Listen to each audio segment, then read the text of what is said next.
अस्सलाम वालेकुम। मेरा नाम अदनान है और आप मुझे लाहौर बुक क्लब के यूट्यूब चैनल पे देख रहे हैं। अच्छा, आज जो बुक मैं लेके आया हूँ, जब ये मैं पढ़ रहा था तो every day I felt like, और एवरी चैप्टर, हर पेज पे मुझे लगा कि ये हमें तो पढ़नी ही चाहिए। जिस तरह की हमारी मेंटालिटी है पाकिस्तान में, हमारे लिए आई थिंक ये बुक बहुत ज़्यादा ज़रूरी है। अम, ये बुक है think again bye Adam grant. Adam grant जो है एक साइकोलॉजिस्ट हैं। He is a PhD and इनकी मैंने पहले भी एक बुक पढ़ी हुई है, ओरिजिनल्स। उसका आई डोंट थिंक मैंने कभी रिव्यू किया है, बिकॉज़ वो मैंने बहुत पहले पढ़ी थी एंड काफ़ी सारी चीज़ें आपको भूल जाती हैं वो बुक के बारे में, and then it's a point कि आप वो उस बुक को दोबारा पढ़ें and then you are able to review it. But nevertheless I feel like कि कोई भी बुक जब आप पढ़ते हैं, even if you forget it, तो वो एक्चुअली आप भूल नहीं रहे होते। कोई भी किताब पढ़ना जो इसी तरह होता है कि जब आप रोज़ खाना खा रहे होते हैं, the food that you eat, जो हम खाना खाते हैं वो हमारी बॉडी का पार्ट बन ही जाता है, वो न्यूट्रिशन हमारी बॉडी का पार्ट बन ही जाता है। बेशक हमें याद रहे हमने क्या खाया था या नहीं, और उसका टेस्ट कैसा था, हमें बेशक याद ना रहे, वो हमारी बॉडी का हमेशा के लिए पार्ट बन जाता है। इसी तरह आई फील लाइक कि जब हम कोई बुक पढ़ रहे होते हैं तो वो हमारी थॉट्स को, हमारी अंडरस्टैंडिंग, दुनिया की अंडरस्टैंडिंग को वो इस तरह से शेप करता रहता है कि बेशक अगर हमें वो बुक भूल भी जाए आफ्टर सर्टेन पॉइंट, लेकिन उसने जो हमारी थिंकिंग को शेप किया होगा वो हमारे साथ हमेशा रहेगा। एनीवे, ये एक साइड ट्रैक पर्सनल पॉइंट हो गया। सो ये बुक बेसिकली जिस तरह स्टार्ट होती है, एडम ग्रांट बात करते हैं कि एक जगह थी, I don't remember exactly, but वहाँ पे एक बहुत बड़ी एक फॉरेस्ट फायर, बहुत बड़ी फॉरेस्ट फायर हो गई। तो उन्होंने फायर फाइटर्स को थ्रू हेलीकॉप्टर वहाँ पे लाइक भेजा, and they were suppose to like I mean take out the fire, but उनसे हो नहीं पाया। सो उसके बाद उनको वहाँ से भागना था। अब फायर फाइटर्स वो कहते हैं कि उनको सिखाया ही होता है कि आपने अपना सारा इक्विपमेंट लेके ही भागना है। तो सारे के सारे फायर फाइटर्स जो है अपना इक्विपमेंट लेके भागना शुरू हो गए, एंड एक फायर फाइटर को ये समझ आ गई कि I will not be able to outrun this fire.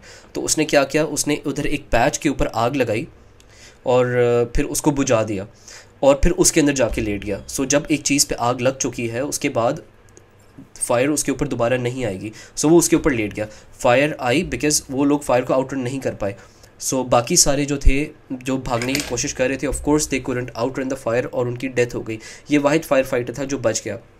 Point है कि इसने अपने इंस्टिंक्ट्स के खिलाफ, जो इसको सिखाया हुआ था इसकी फायर फाइटिंग की ट्रेनिंग के अंदर, उसके अगेंस्ट जाके इसने कुछ किया, and he relearned and adapted to that situation, and then he was able to save himself. So that's why this book is called Think Again. कि आपने, he says कि एक one of the very important skills that we can learn is learning and unlearning and then relearning. सो इस sense में Adam grant ने ये book लिखी है, and it's actually very interesting because ये जो स्टोरी बताई इसी के ऊपर आपका जो इंटरेस्ट है गेज हो जाता है इस बुक के अंदर।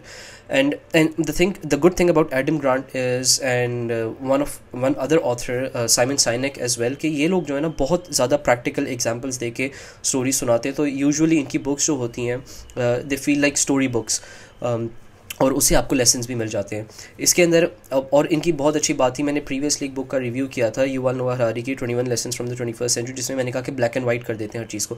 सो इसमें एडम ग्रांट बात करते हैं कि हमारी ज़िंदगी के इतने कॉम्प्लेक्स इशूज़ होते हैं, जैसे global warming is an issue, racism is an issue, या Islamophobia for instance. I don't think Islamophobia की बात करते हैं, बट आई जस्ट से कि लाइक ये सारे इशूज़ जो हैं, these are not black and white issues, ये इतने कॉम्प्लेक्स इशूज़ हैं। There are so many things that play in these things के हम जब अगर किसी चीज़ को बहुत सिंप्लीफाई कर देते हैं ना, तो वो ब्लैक एंड वाइट बच जाता है, एंड देन उसके रेजोल्यूशंस या कोई सॉल्यूशंस की तरफ हम रीच नहीं कर पाते हैं। So rethinking these things as well, और इन इश्यूज़ को किस तरह से लेना चाहिए, इसके ऊपर भी एडम ग्रांट बात करते हैं। At times I felt like कि वो कभी कोई इस तरह की बात कर देते हैं कि okay, think of this, do you think you are this kind of a person और that kind of a person. So ये भी लेबल्स आई फेल्ट लाइक कि इनकी बुक के अंदर मुझे थोड़ा सा फील हुआ कि लाइक यू एक तरफा बात करें कि इश्यूज़ ब्लैक एंड वाइट नहीं होते, issues are grey. So humans are also grey, like आप किसी को लेबल नहीं दे सकते इंसान को भी। सो जब ये कहते हैं कि आप या तो इस तरह के इंसान हैं या उस तरह के इंसान हैं, and then the reader is thinking okay maybe I am this kind of a person और that kind of a person, आप कोई एक स्पेसिफिक किस्म के इंसान नहीं होते। इंसान के अंदर भी पूरा स्पेक्ट्रम होता है, इतनी सारे इंसान डिफरेंट सिचुएशंस में डिफरेंट तरीक़ों से ऐड करता है, डिफरेंट तरीके से सोचता है, हालात की वजह से, मूड की वजह से, कोई उनके ऊपर सिचुएशन हुई है उसकी वजह से। सो लाइक आप इंसान को भी इस तरह से इवैल्यूएट ना करें कि जी आप या इस तरह के इंसान हैं तो आप ये करेंगे, आप उस तरह के इंसान हैं तो आप वो करेंगे। वो भी एक सोशियोलॉजी में मैंने कोई आई थिंक 10-12 साल पहले एक चीज़ थियोरी पढ़ी थी, द लेबलिंग थियोरी, कि आप इंसान को कुछ लेबल कर देंगे तो वो इंसान उस तरह का नहीं भी होगा ना, वो सबकॉन्शियसली उसके बारे में सोच के उस तरह का एक्ट करना शुरू कर देगा। सो एट टाइम्स एडम ग्रांट भी I think labelling theory apply indirectly करते हैं कि लोग अब रीडर को वो बता रहे हैं कि अच्छा जी आप इस तरह करेंगे, आप इस तरह या वो उस तरह करेंगे, if you do this then you this kind of a person, if you do that then your that kind of a person, और फिर उसके आगे सब्सिक्वेंटली सोल्यूशन बताने की कोशिश करते हैं।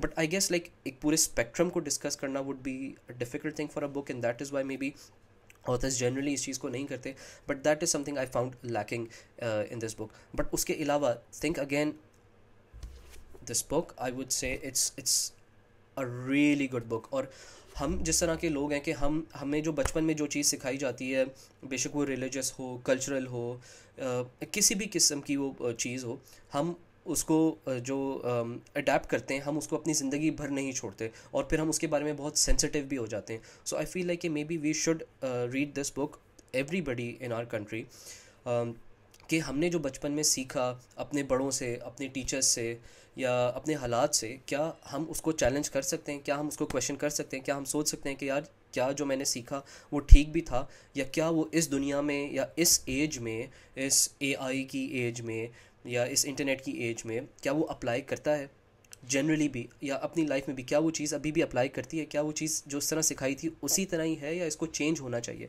सो आई थिंक हमें भी बहुत सारी चीज़ें we really need to think again in a lot of things, and that is why I think this could be a really good book for everybody in our country, because आपको एक mindset समझ आता है कि like you know how important it is to think again.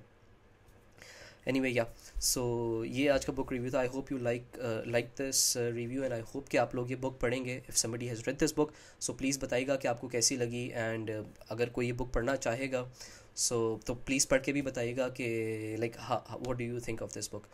Thank you very much.